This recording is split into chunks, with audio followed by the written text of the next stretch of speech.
My name is Wes Watson, born and raised in San Diego, California, Oceanside, to be exact. My town was built around Southern California culture, surfing and skateboarding, but it also had a large drug and gang underworld influence. We grew up lower middle class, but my parents took great care of us and are still married to this day, which is one of the main influences that made me such a committed family man. I was a surfer slash skater kid, and I had a good ass life. We had a nice house. My parents took really good fucking care of us. Great childhood, great upbringing. But then I started smoking weed, and I didn't want to pay for that shit, so I started fucking hustling.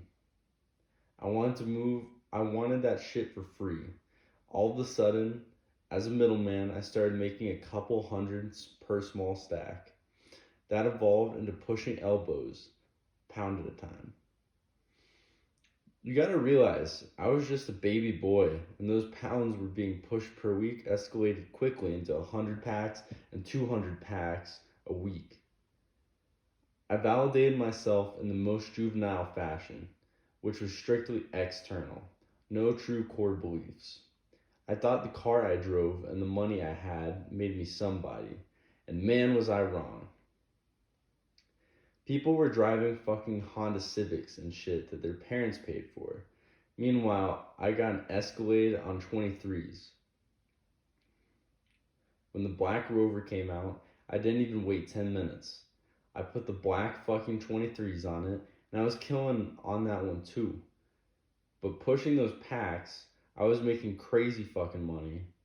I was getting the British Columbia weed from Canada, and I mean, I'm making $400 off each bow.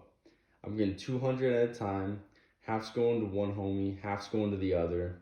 I'm making 80 grand a pop every fucking 10 days. And so nobody could tell me shit. I thought I was the shit. Little did I know, all of this was leading me down the wrong path. Once money's involved, shit goes bad. Like, here comes the violence. I mean, I front someone, they front some other motherfucker, that fool's got problems paying, then he gets a big mouth. All of a sudden, the dude's splattered on the ground, and he barely fucking makes it. 8 months later, and the U.S. Marshals picked me up. I stepped out of my friend's house. I knew shit was off. There was some weird ass people walking around and everything. Once I was outside, the marshals just had an AR-15 in my face. And boom, what's up? But I had been doing so much dirt at that time that I didn't know which reason brought them in front of me. Honestly, I thought it was for some other shit. So, I really thought it was finished for me. I'm like, oh, life sentence, you're done. 2 days prior, something had happened that would have meant lights out for me. I would never wish these feelings upon anyone, knowing that your life's over at that moment. Some bearded dude in plain clothes is telling you he's a marshal service with the strap on you, and you know you did some fucked up shit 2 days ago. But then he tells me, man, you don't even know what this is for, do you? And I go, is that violation, right? Well, the truth of the matter was that I'd been ducking probation on a sales case. I got pulled over with 14 pounds in my trunk. At that time, that was like a 20 sack of weed to me. It was absolutely nothing compared to the weight that we'd been handling. When they pulled me over in my latest white Rover, I told the cop, hey, don't scratch my fucking watch, man.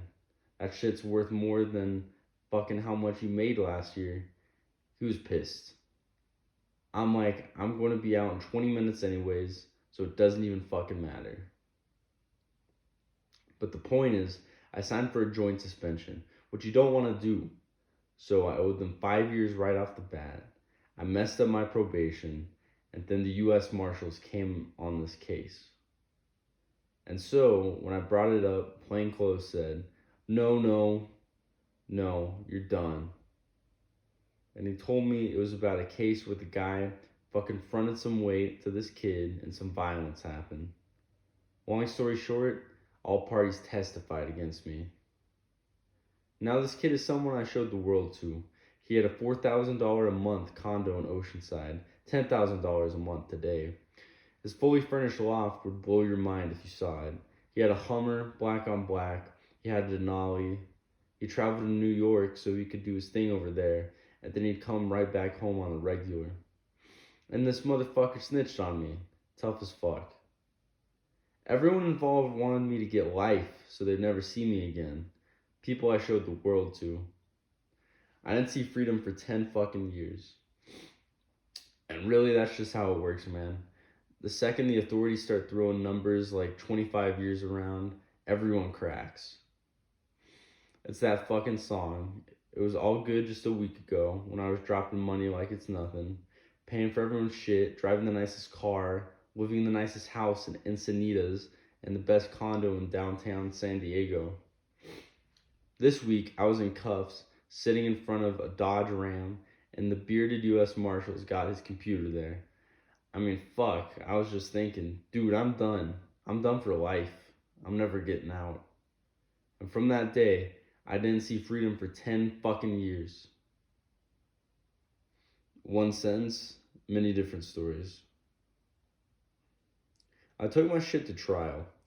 Why did I take my shit to trial? Because I had a joint suspension out of Orange County for a sales case. A joint suspension means you sign a deal that if you get in trouble while on probation, you need to go do the time. I previously needed to serve 180 days, but got pulled out on a work furlough. And if I did anything during my probation, I would serve 4 to 5 years. They tried to offer me a low-ass deal in San Diego County. They wouldn't run the case concurrently with Orange County. Orange County is known for picking you up at the gate and making you do the joint suspension, so they were basically offering me what I got. Nevertheless, by going to the trial and losing, I got about the same as I would have just signed for. If they would have run it concurrently, I would have taken it, but they weren't saying they would. I had a good case, too. No fucks were given on my part. They had no fucking real evidence on me. In the end, little did I know all this adversity I was going to overcome would be the foundation of me building my greatest internal assets. Ladies and gentlemen of the jury, how can we believe this new fucking 15th version of the story? In the end, I could not win at trial. The victim told 14 versions of the story to the police. My lawyer went up there and made him run through every fucking version of the story. And at the end of the version, my lawyer had to say, "What about this story?" And the guy had to say, "Well, that was a lie." We ran through every single version in front of the jury, and my lawyer basically said, "Ladies and gentlemen of the jury, how can we believe this new fucking 15th version of the story?" But they still convicted me with no hesitation. The system doesn't tell the jury how much time the defendant will be given. It just came down to whether or not I was guilty, and that verdict took 2 hours. They probably went down to P.F. Chang's and came back with full-ass stomachs, knowing they had just washed me up. Meanwhile, I was sitting in the holding tank watching some burn-ass movie, playing on repeat for hours as my life changed forever. Today, the man who testified against me is in witness protection up north or something. He knew what the fuck he was doing. He knew the life he was living. The very first story he told the police was that he got fucking jumped in Tijuana, Mexico, and he drove himself back to where he was found. That was the first version he told because he didn't want to admit he was doing dirt too. Keys to the path: consistency, dedication, and a long view. Many people don't get that when you go from county jail to reception in the pen, you'll sit there for 3 to 4 months without ever leaving the cell. They might give you yard time, but every time they open the yard, it'll explode into violence because there's a lot of cleanup to do. A lot of people in that reception yard shouldn't be there because their paperwork is bad. every fucking time the door opens, someone's about to get got, meaning stabbed.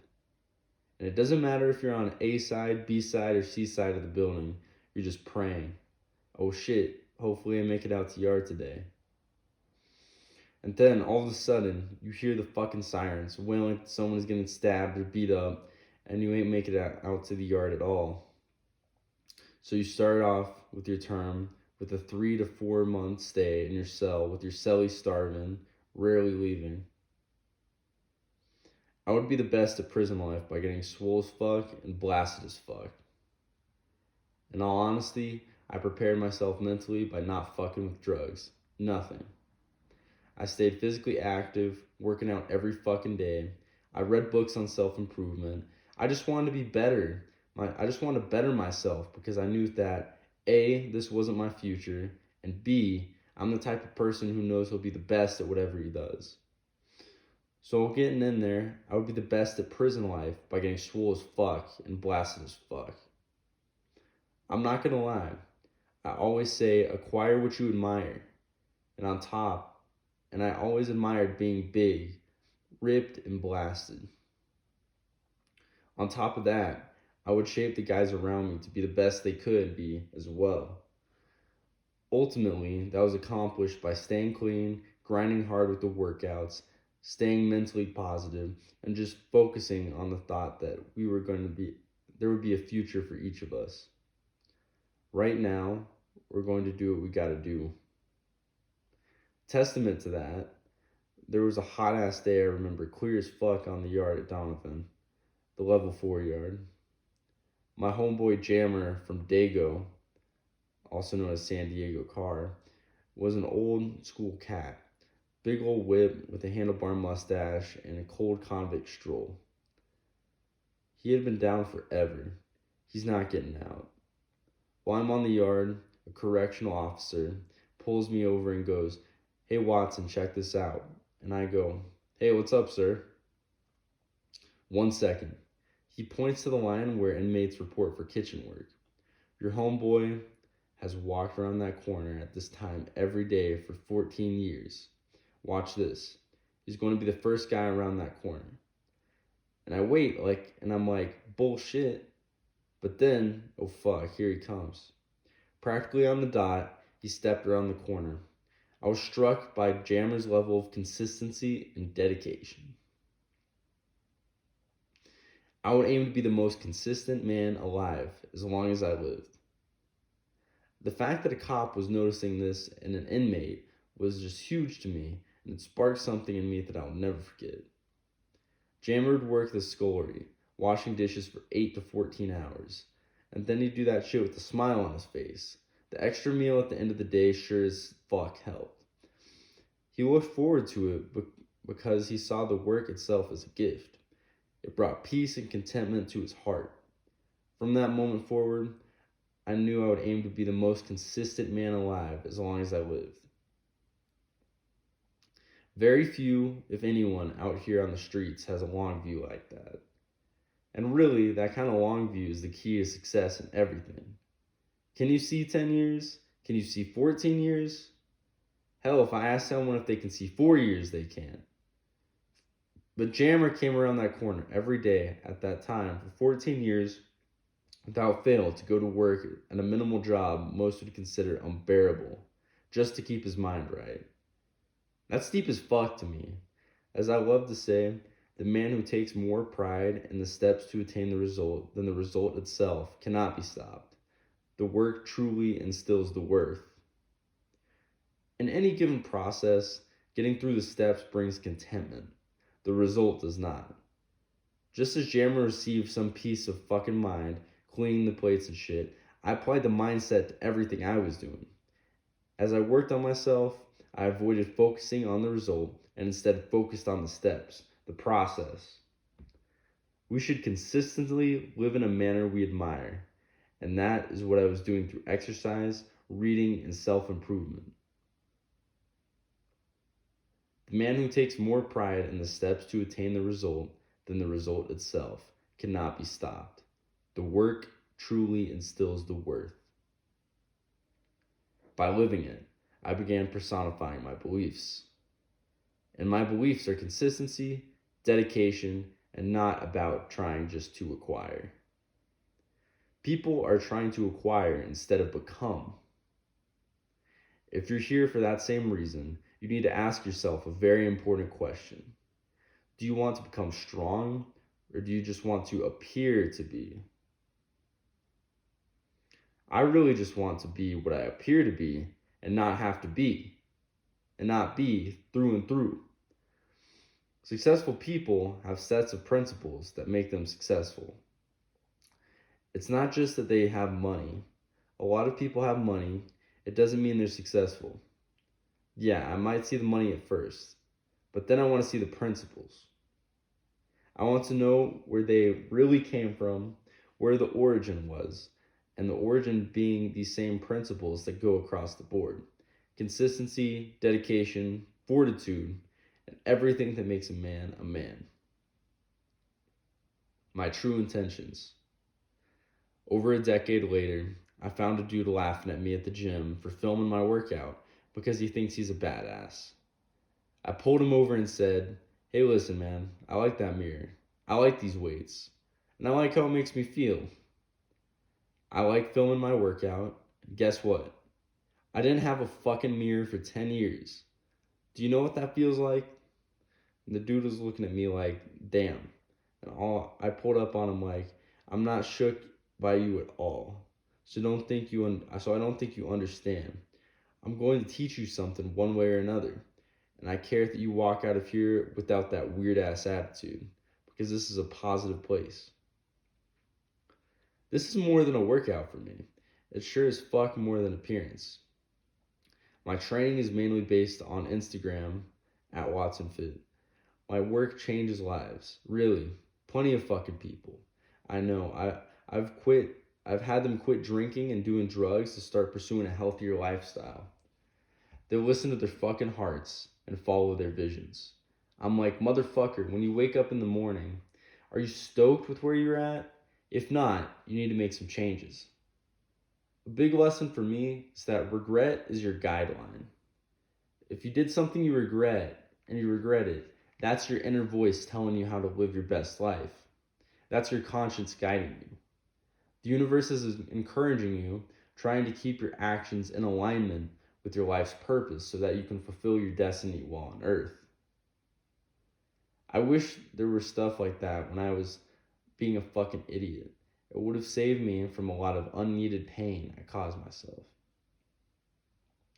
For the readers who don't know me just yet, I started posting videos when I was still in the penitentiary. A lot of those old posts are still up, and I always put up something positive. I stay the humble route. I'm never pushing anything other than let's be the best version of ourselves that we can be. A lot of my posts will help you correct on the daily. Honestly, just because you know the right thing in this exact moment, that doesn't mean you'll know it when you're in the wrong fucking state of mind. I wish there was stuff like that when I was being a fucking idiot. It would have saved me from a lot of unneeded pain I caused myself. After my 10-year stay, and after furthering my passion, I'm now sharing that positivity and humility through my book. I appeal to different types of people, but mainly to the people into the personal growth space. Again, I share my discipline on my Instagram. Every day I show that I'm up at 2:45 a.m. and I'm at the gym by 4 a.m.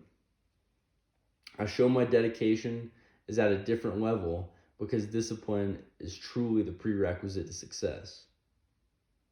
Stay focused, choose the correct daily habits, and you'll go straight to the top. A lot of people talk shit on social media. I'm like, well, you better watch what you're putting out there because you're drawing in what you're putting out. I truly want people to do better, and my approach is the hard truths that snap us out of our comfort zones. And the people around me can feel that. That's the effect of the vibe you put out there with your true intentions at heart. My true intentions are to show you all the following. Don't fucking get caught up in the bullshit life based on perpetual pleasure seeking. That leads to 10 years, if not lifetime, just torture. just like I did. Stay focused, choose the correct daily habits, and you'll go straight to the top. So I ask you, and be honest, what are you content with? Are you content with where you are mentally, physically, spiritually, and financially?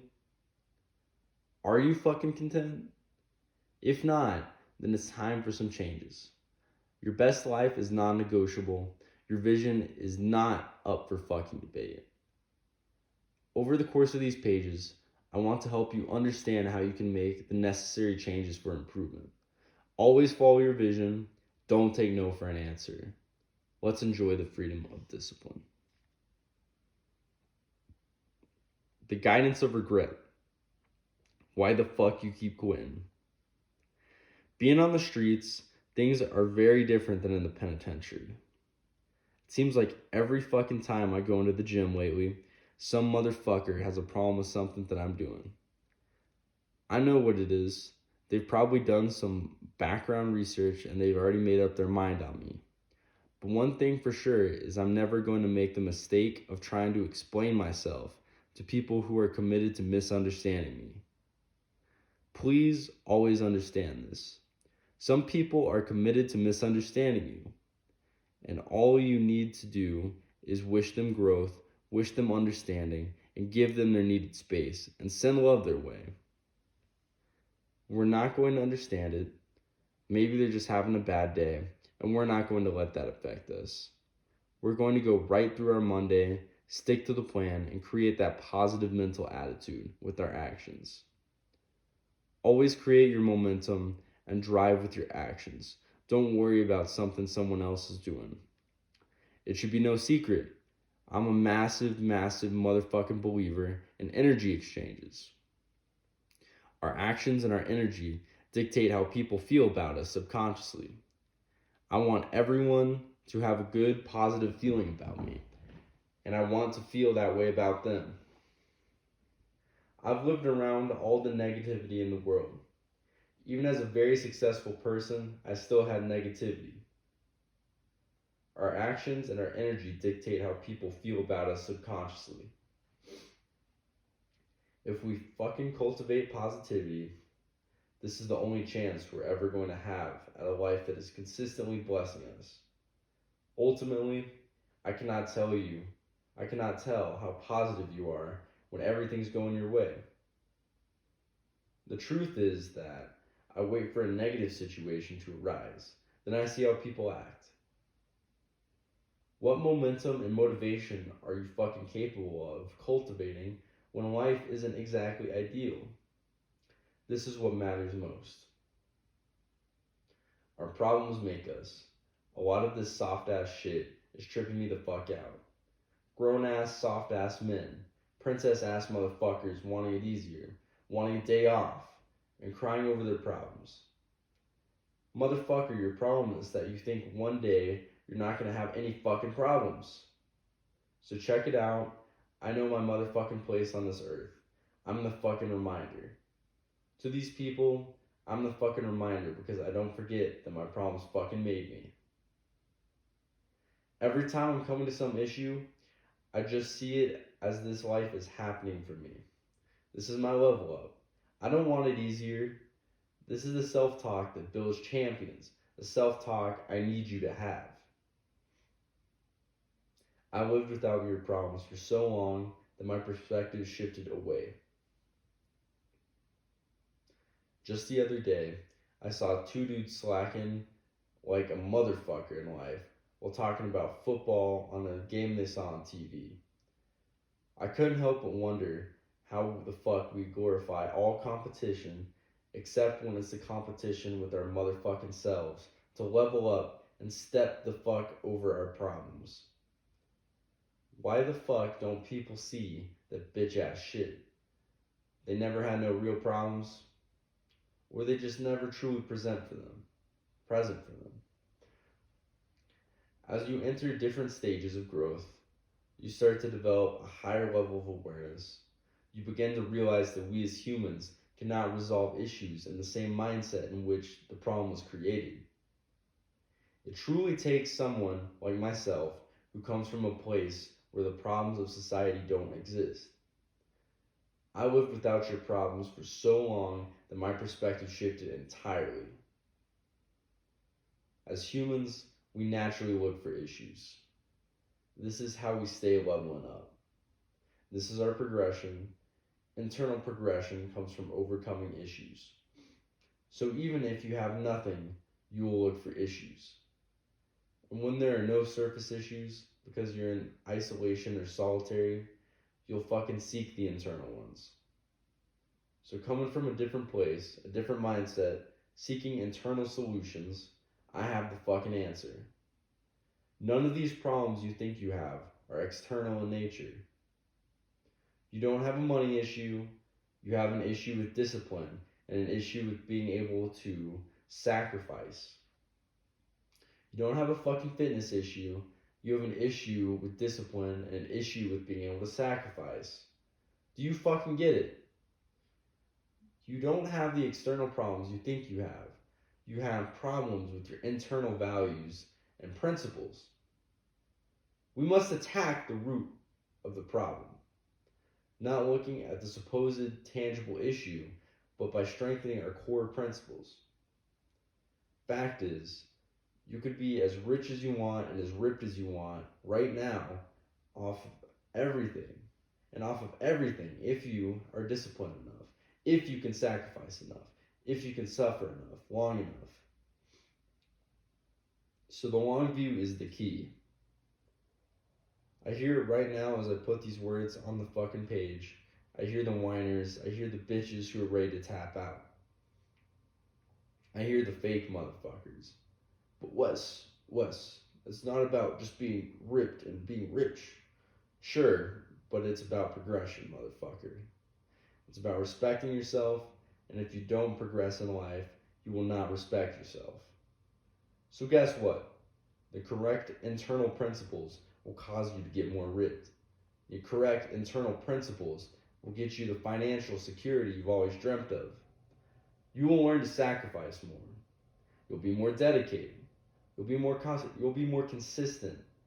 You'll look to the future more in a positive manner, devoid of the anxiety caused by inaction. These are the principles I create. Someone who just lives in the moment, like is always just about being happy, they will always fuck themselves. They're not planning enough. If that's you, then you're not planning enough ahead. You're not preparing enough each day by strengthening your principles. You're not realizing that your progression dictates how you love and respect your life. Cognition and self-investment. Everyone is working backward. People will say, never give up, keep pushing, all this shit, and they're only applying it to the physical realm. The main place I care about you applying this to is cognition. Everyone is working backward. They're starting with intensity, then they're going to consistency. And then when that doesn't work, they finally try to gather knowledge. I want it done the other way. Gather knowledge, then apply consistency, then kick up your intensity. Sometimes people will be shocked with the way I speak or my ability to string together complex thoughts or the cognitive capacity I keep. But the thing is, it's all simple because the same wisdom applies to all areas of life. The way we do anything is the way we do everything. So when a thought enters my mind, I never give up on trying to comprehend it. I have a deep need to process it, to understand it at the highest level, and ultimately apply it to my situation internally and externally. The area that is massively obvious to me is at the gym. I'll see someone I know who operates at a high level in a different area of life, but then they come into the gym and it all goes out the fucking window. They start throwing weights around and they're just in the physical realm. There's no forethought. There's no planning. Their cognitive function is non-existent. And this is why we fucking need to have solid principles and apply them across the board. We don't just drop principles of one area because we're telling ourselves, oh, that's not my area. No. Your area is principles. your wisdom and understanding, and applying them across the board. Something that always strikes me is an intellectual who has trouble maintaining, acquiring, or building a certain physique. If you're an intellectual, you should understand this very easily. It's an extremely basic topic. It seems extremely contradictory how we can let our health fail as supposed intellectuals. I mean, what do we all want? More confidence? How can anyone not pursue what we all want? And how do we get it? Through the fucking work. The work truly instills the worth. The only thing that gives you confidence is the work that you put in. Your self-worth is directly correlated to your self-investment. I don't care how good of a shape people think I'm in. If I don't go to the gym, if I don't structure my meals correctly, if I don't work to earn the confidence in correlation to my own capacity for building my desired aesthetics, then I won't be fucking confident. Simple as that. The work truly instills the worth. Everything is earned internally and externally. It doesn't matter how I look. It's how I feel. Everything is about how we feel. And we only feel 100% confident when we earn it through self-investment. A high level of self-worth is through self-investment. And always working toward being the best version of ourselves in every way. Solitary mind. Regret is not a choice. Isolation. Isolation will teach you everything about yourself. They say the conscience is speaking of the soul with itself. When you sit down for 3,000 plus days, your internal dialogue is going to surpass anything you ever knew. The biggest thing that got me through massive stretches of isolation was the fact that I began to pinpoint my imaginary evils and finally realized that they were incurable. I had this logged in the back of my head. Wes, imaginary evils are incurable. I learned to just choose the outcome in the situation that suited my mindset the best when I was in that negative situation. You know, when you're just skipping too far ahead and you're just making shit up, believing it, running a train in your own mind with it. Everyone does it out here. They sit there in a negative mindset, they make some shit up, they believe a fictional scenario based on a minuscule amount of truth, and they fuck their days off. Why do we all do this, and how do we combat it? Defeating a negative mindset while in such a negative place is far from fucking easy. It will only come from someone who has lived the most negative days possible in the world and overcame them in a positive way to not only survive in such a negative place, but thrive. Motherfucker, I'm talking about the SHU, segregated housing unit. I'm talking about long stretches on lockdown. I'm not talking about knives and the fights and all that shit. That shit becomes second nature in the pen. But dealing with yourself, defeating a negative mindset while in such a negative place is far from fucking easy. But it's definitely possible, and here's how I did it. I got up every morning at 2:45 a.m. I went straight into some positive reading, then directly into a workout. I conducted myself like the man I admired.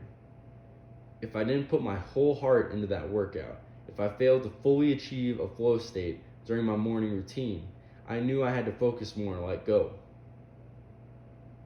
I was preparing every day because life was coming and I would be ready mentally and physically.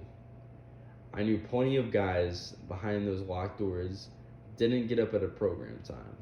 They broke it down and laid it back down. They didn't really work out, and that was evident in their physiques when the doors opened. I told myself every day I would not be this motherfucker. If anything, I was out to earn my own love and respect. You need to stay present for the pain, and that's when the level up occurs. A motherfucker who does 10 years should look like a motherfucker who did 10 years. If your boy comes out He says he did 15, he's got the fucking titties, he's got the tats, and he's got the fucking spare tire. You know how he did his time. He rode that rack, needle hanging out the arm. He was sucking on some fucking little Debbies, and that's just what it is. Fucking people can do a gang of time, but they're not really doing time. Their time is doing them because they're not present. You need to stay present for the pain, and that's when the level up occurs. You wait till that moment. You can't take one more second of that pain. It's torture. That's when you flip the timer on. All too often, I was stuck in my dark ass, wet, shitty ass cell where it was snowing outside and dripping water from the ceiling. Stuck in there thinking, what type of fucked up, shoddy ass construction is this? There's water dripping and the walls are sweating too. Where you put up some pictures and they go sliding down the fucking wall. Motherfucker. 9 times out of 10, you're sticking the shit to the wall with toothpaste. Or maybe you can get some Bond wood glue from the shop. But anyways, the fucking point is, dig deep within the second you can't fucking take no more. Anticipate these times you can't take no more. When you're really about to crack and you have those gems like life happens for us instilled in your mind. Your self-talk at that moment is who the fuck you are. Not breaking is your level up. You ain't that person when you're all pumped up with all that liquid courage running through your system and the fucking thinking you're a badass. When it gets impossibly hard, you're that motherfucker who decides to stand the fuck up at that moment or bitch the fuck out. I did time with them all. Face-tatted murderers, high-level street gang leaders who didn't come out looking like me, and I don't give a fuck if they did or not. I don't care how they look. I want to know their character, shape, their external figure, their aesthetics. You look a certain way if you live a certain way. I know motherfuckers who made such drastic gains internally and externally so quick. In the pen, you can undo karmic debt at a level you could never do out here because you're not getting into the bullshit. So many people are blocking themselves in daily life with these tiny little vices, these tiny amounts of karmic debt just being thrown in their way. You might be looking at them like, oh, fucking Johnny's a good dude. Why can't he just get ahead? That motherfucker's got buzzard luck or some shit. Everything bad always happens to him. Well, it's because he's throwing a little bits of karmic debt in his way, and he's never able to get ahead because the universe has it out for him. Like, hey motherfucker, act right, act right. It could be something as small as Johnny's true intentions that are holding him back. You don't know nobody's real true intentions. If you see one of these motherfuckers who's consistently failing, never really getting anywhere, you might want to look a little deeper into their daily fucking activities. The point is, you can build up karmic debt just by not even being your best self, by not walking in line with your conscience, or following the vision supplied by the universe due to your selfish desires. Fuck Wes, you're making it look like a motherfucker would envy you to be in prison. What the fuck? Your path is your conscience. I hate when people say, oh, I don't regret nothing. Even the mistakes I made, I don't regret them. Fuck, I've said that. I've said I don't regret the time I did and this and that. But this is just the fucking difference. I didn't regret it then. I did my time just as I live today. I did it in a voyeuristic manner. I sit in the back of my head and watch myself. I had many people write me during that time and say, fuck Wes, you're making it look like a motherfucker would envy you to be in the prison. What the fuck? It's because I was living my story. I was and always remain fucking present. I'm not looking anywhere else other than where I'm at. Where I'm at is the place I should be, and I'm extracting growth from the present moment. Regret is not a choice. What I'm trying to tell you is that regret is not a choice. When people say, I don't regret this or I do regret that, it's not a fucking choice. Because a lot of people lie. Your regret is your guideline to be your best motherfucking self. Regret is simply placed in your head by your conscience telling you how to motherfucking act. When you regret something, there's something that needs to be removed. Simple as that. It's a fucking hookup from the universe, from your conscience. They refer to the conscience as the authentic voice of God, of the universe. Adherence to your conscience is your path. Until you learn to walk in line with your conscience, to live in congruence with it, you will forever be plagued by your thoughts, your actions, and your choices. You will not fucking feel whole. You will feel off because you are off. You're making choices based on stuff other people fucking think and any sort of external influences that aren't coming from your heart. Then regret hits you. After the actions and the fucking choices you make, in all reality, the biggest problem we as humans cause to ourselves is trying to convince our minds of something our heart knows is a lie. Anything that causes regret needs to be expelled at once. But isolation is a different motherfucker. Because of those incurable evils, those things we make up, not the simple changeable actions we regret in our everyday lives. How do we combat these destructive scenarios we're making up in our own heads that drain our energy and cripple us physically?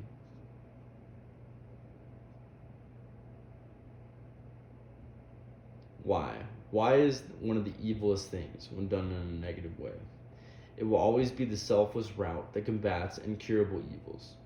The incurable evils to me were negative thought patterns when I was wondering, why don't my parents come to visit me? Why don't people write me? Do these motherfuckers care about me? That question, why, is one of the evilest things when done in a negative way. When we ask why, with our internal dialogue in a negative way, it can fucking kill us. It can take our fucking life. I sat there for so long asking why. I just finally said, fuck it, fuck why, I love them anyway. I don't care why. I'm gonna rewrite this narrative in my head and take the selfless route. I don't need anything to give them my love. I'm going to learn unconditional love the hardest way in the hardest place. Then I'm going to pass it on to everyone I love. I'm going to need less and love more. The second I did that, everything went away. I wasn't blaming. Instead, I automatically took the fucking champion chair and fucking left the victim one for them other bitches who need to stick needles in their arms to get through the fucking day. And trust, I feel their pain. I've been a dope fiend. It's painful. I've chased every fucking way of just leaving and altering my consciousness. Nothing fucking worked but the hard truths. That's what got me in check, so I teach the way I learned. I wasn't blaming. Instead, I automatically took the fucking champion chair and the fucking victim, left the fucking victim one. I wasn't blaming. Instead, I automatically took the fucking champion chair and fucking left the victim one for them other bitches who need to stick needles in their arms to get through the fucking day. Just getting fucking high, you ain't even present for pain. How can you understand it and grow beyond it? That shit is so pussy to me. When I see a motherfucker who needs to get drunk, as in they must, or else they have no true confidence, I don't even see drinking as someone who enjoys themselves. I'm like, damn, what are you running from? When I see someone using any vices to escape their reality, I'm like, fuck, is it that bad? Anything that you're getting from this external substance that's creating a certain pattern of thought in your head, or erasing it, you can do on your own without the substance by, first, just believing that you can, and then, second, by creating habits to construct strengths on the other side of your weaknesses. By continually trying to conduct yourself in a social manner without the alcohol, to relax without the weed, you can do it on your own. But guess what? Guess the fuck what? Like everything else on this planet, you got to fucking earn it. Habitual construction is real. How do you earn it? the long view. You ain't gonna get it in a year 1. You ain't gonna get it in year 2. You ain't gonna get it in year 5. You ain't. Are you ready for year 8? Are you ready for year 10? Are you going to realize that you don't even have the year 15? You're still at 75% of getting it, and you're ready to keep going. Those motherfuckers who will never give up on what they truly want will make it through isolation. They'll seek isolation when they get out. They know their elevation requires isolation, and a man is more useful when he travels alone because he reflects more. They'll seek solitude when they get out because they know that they'll find their answers in solitude. In the shoe, you get $55 worth of canteen. That ain't even enough for a few fucking soaps, a jar of coffee, and a few top ramens. This is what you're getting for your $55 a month. You starve. They're putting you in the optimal state, and all I have to say about that is thank you. The internal attributes I created made me impervious to defeat. Thank you, state of California. Thank you. You put me in the optimal state for so many years to turn me into the man I needed to be, to become my best self. You put me in solitude. You starved me. You made me face those impossibly hard times. You threw adversity in my way. And guess what? I didn't fucking crack. And you know what else? The internal attributes I created made me impervious to defeat. So now we're winning. Motivation. People think that motivation is like pixie dust or some shit. You don't just stumble upon motivation. Everything is created from within. Motivation is created when we combine action with positive self-talk. I've created someone who's unstoppable, having a high level of awareness toward my internal dialogue, consistently magnifying it in pursuit of my goals. Through our actions and our self-talk, we are the ones creating our strengths and weaknesses. I was stuck in a cell by myself for 23 hours a day, and nobody was walking by except the cop who's counting or handing me my fucked up ashtray of slop that I don't even want to eat. But that presented another challenge, didn't it? Taking down that food and eating the only macronutrients on that tray that I knew I would benefit from. So I was sitting there just eating the meat, and my self-talk drifts to nobody can fucking eat like me. No one can suffer like me. No one will take pride in a sacrifice like me. I was creating that machine from within, just taking pride and pleasure in my ability to not be pleasured, all while existing in the most negative place on earth. When we make it harder on ourselves, we respect our goals more. The man who can take pride and get pleasure from not being pleased is unstoppable. The common denominator of all successful people is their ability to do as many things a day as fucking possible to get where they want to go, regardless of how they fucking feel about the task at hand. So check those feelings at the fucking gate. Check them at the gym. Check them at the park. Check them at the bars. Check them at that wake-up time. I don't give a fuck. Make it hard on yourself. When we make it harder on ourselves, when we take the harder route, when we put more into our goals, more love, more consistency, more effort, we respect our goals more. When we respect our goals more, it means more to us to stick to them. It's nothing you'll read or hear. It's experience. It's soul-searching. It's digging deeper during times of adversity. It's how you speak to yourself and how you act through your thoughts and through your actions. It's you. You're creating your personal strengths and your weaknesses.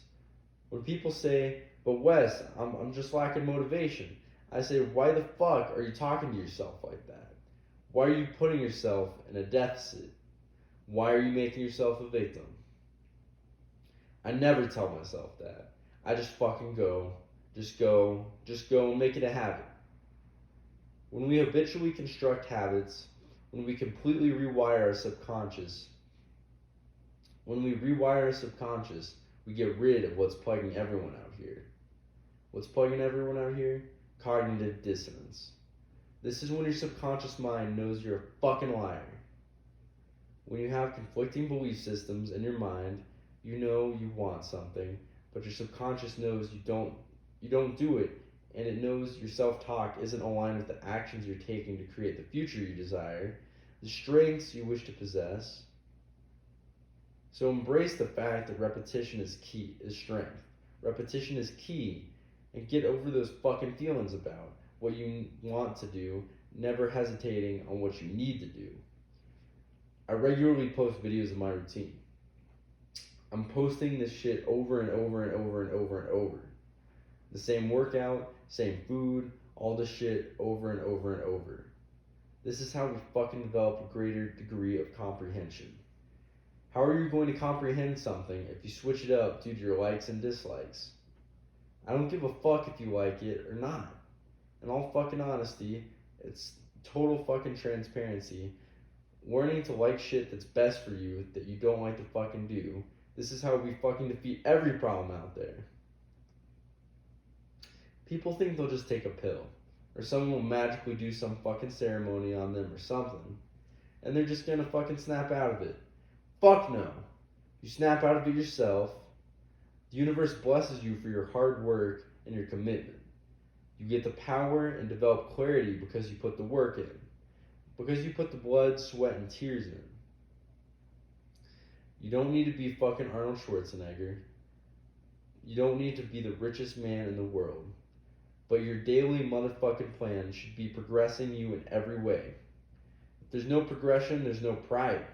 If there's no fucking progression, there's only regression.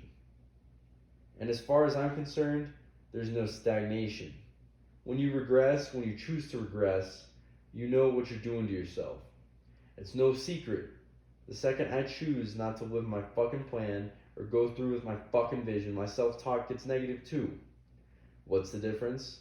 I automatically call myself a bitch, negating any doubt and fear that develops within by taking immediate action.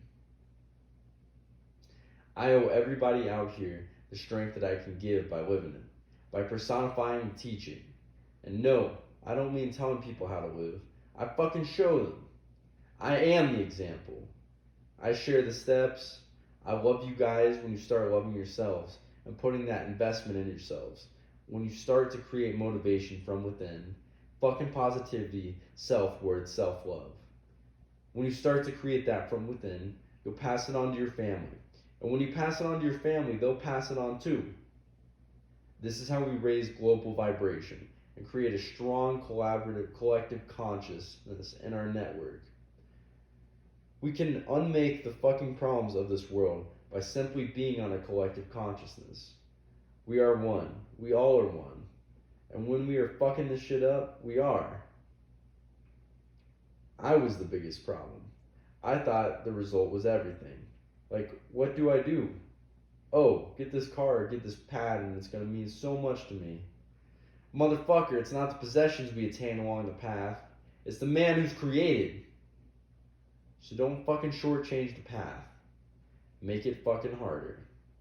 Just because you went to the penitentiary and you had this realization doesn't mean shit if you didn't make it progressively harder and stay present during the pain. When you have no choice, it's immensely more fucking complicated. And when you suddenly have no choice, it's easy to become the victim. If you make your trials in life easy, when you come back and bring what you learned back to the real world, you're too soft. The real world is hard. The real world is fucking hard. Prison is fucking harder. It's the hardest version of the real world. People always liken me to these other motivators, and I'm like, they had a choice, motherfucker. They had a choice. When you don't have a choice, when you have a choice, it's different. When you have no choice, it's immensely more fucking complicated. And when you suddenly have no choice, it's so easy to become a victim. Most people in prison are victims. Oh, I can't do this because I'm here. And it's an obvious, okay excuse. That's the thing about excuses. It's an obvious excuse, but that's the thing about all excuses. But the fact is, you don't need to fall victim to them. You can either be a victim and have excuses, or you can be that fucking champion motherfucker who has solutions.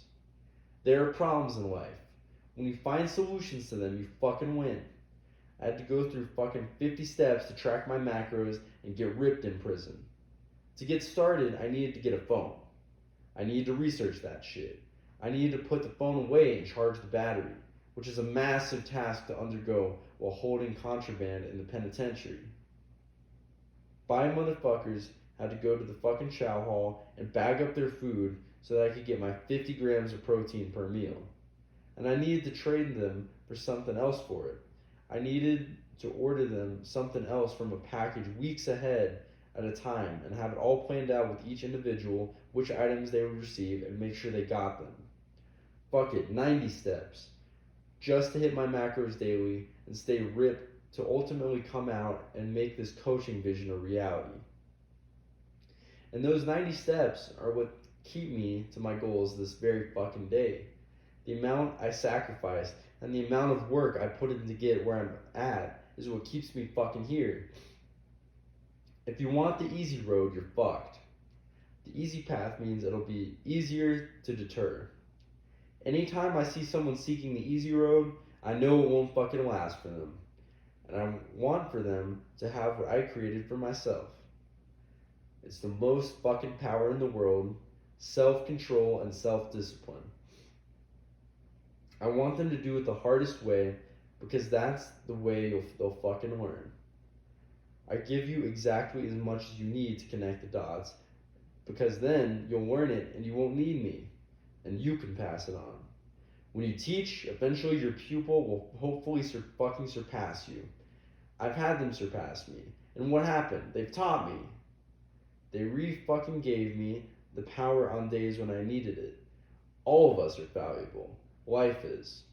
But the fact is, there's so many fucking things that are fully under your control to be perfect at. So that excuse of nobody's perfect only falls in the situations that aren't completely under your control. By choosing this fucking snack over that healthy food, or fucking sleeping in over waking early to create your best self every fucking day, that's completely under your control. And I'm continually shocked how people think self-mastery starts with complex topics and not the basics. I know the key to everything in this life is mastering each day, then stringing together perfect days. Fuck your feelings about the task. Fuck everything about it. Fuck it. The only thing you should worry about is the people. Your people. I'll continue saying this because you are my people. I won't sleep in because of you guys. I know if I sleep in, then 5 people will choose to sleep in too. And fuck that. Fuck that. I know the key to everything in this life is mastering each day, then stringing together perfect days. This changed my world. I went from being the worst motherfucker you could imagine to a man who won't physically harm a soul. Now you come at my family, that's a different fucking story. I'm going to do life if someone harms them. But why state the obvious? Anyway, I'm a different person now. When I even yell at someone now, when I even come out of character and raise my voice, it hurts me. It bothers me. It takes time away from my life. Karmic debt ensues, and I'm punished internally. This is emotional maturity, spiritual growth, and adherence to a universal truth.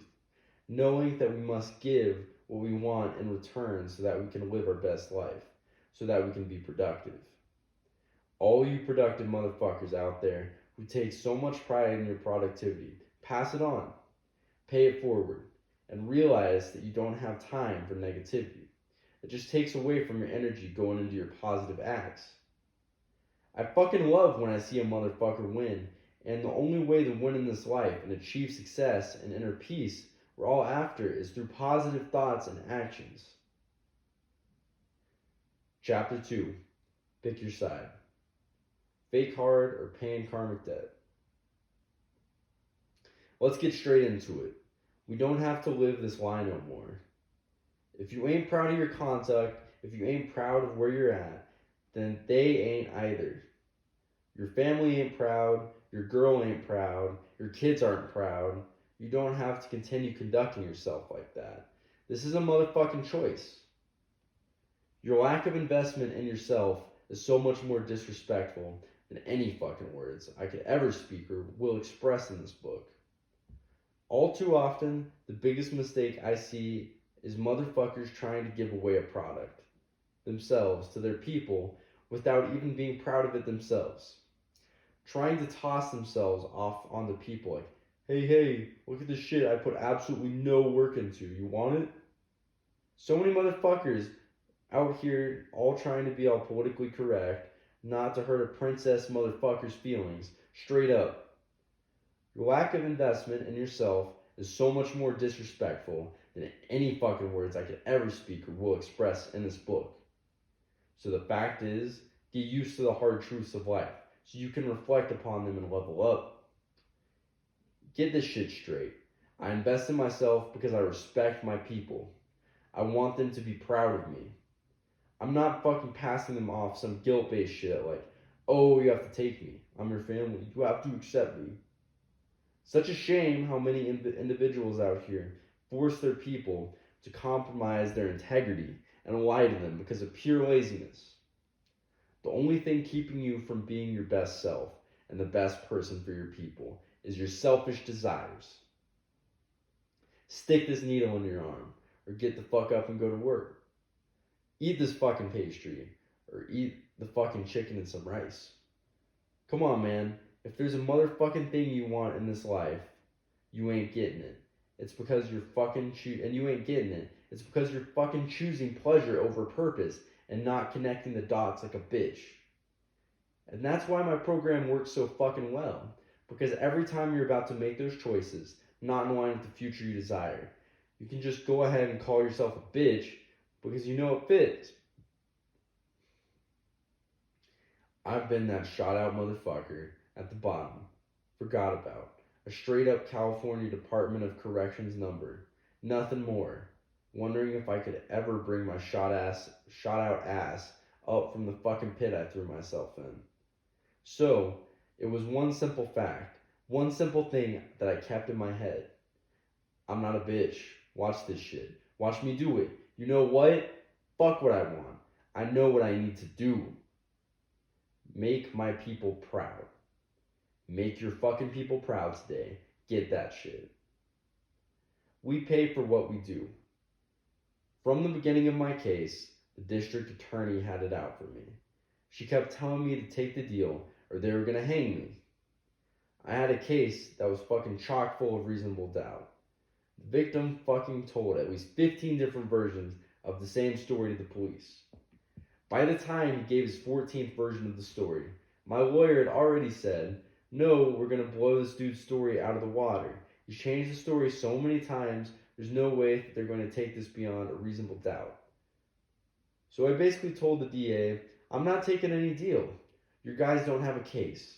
The victim, the person who's going to be pointing the finger at me, he's told so many different versions of the story that there's no way the jury is going to believe this 15th version. My lawyer made him walk through every version of the story. When he would question the victim about his new version, he would ask, so what about this version? And the guy legitimately said, oh, whoa, that was a lie. And then the 15th version arrived, finally. My lawyer said, okay, well, the story that you're telling us to the jury, this is the real story that you want us to go forward and prosecute this man, Mr. Watson, on. And the victim said, yeah, this one, I'm telling the truth. And the jury still believed him. They still convicted me. The point is, the DA had it out for me and the whole fucking time. She knew the other co-defendants and the victim were getting less than a year in prison.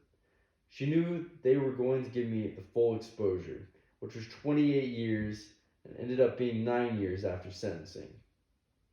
Later, I ended up catching another year in house, which means in prison. Doing a total of 10 years incarcerated. I didn't know it at the time, but the DA's karmic debt was starting to build into her own sentence.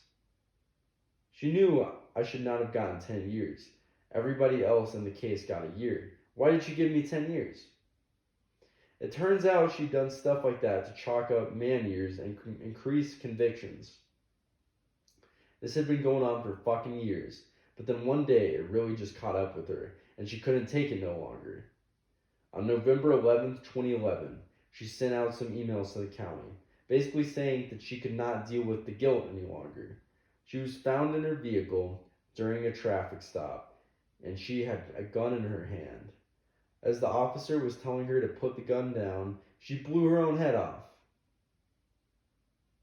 Karmic debt will fucking strike you back when you do people wrong.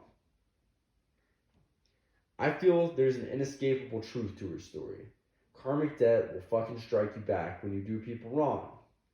If you're not going to follow the universal laws like karmic debt and the golden rule, you will receive whatever it is that you put out there. If you take people's lives, your life will be taken. If you take a large portion of someone's life, well, guess what? You'll lose a large portion of yours. And I'm sure from what happened to the DA that she probably took a lot of people's actual lives to where it ended up being an eye for an eye. What she gave them, what she took, she got back in the end. And the fact was she couldn't deal with it herself, with how horrible of a person she'd become through the prosecutorial system.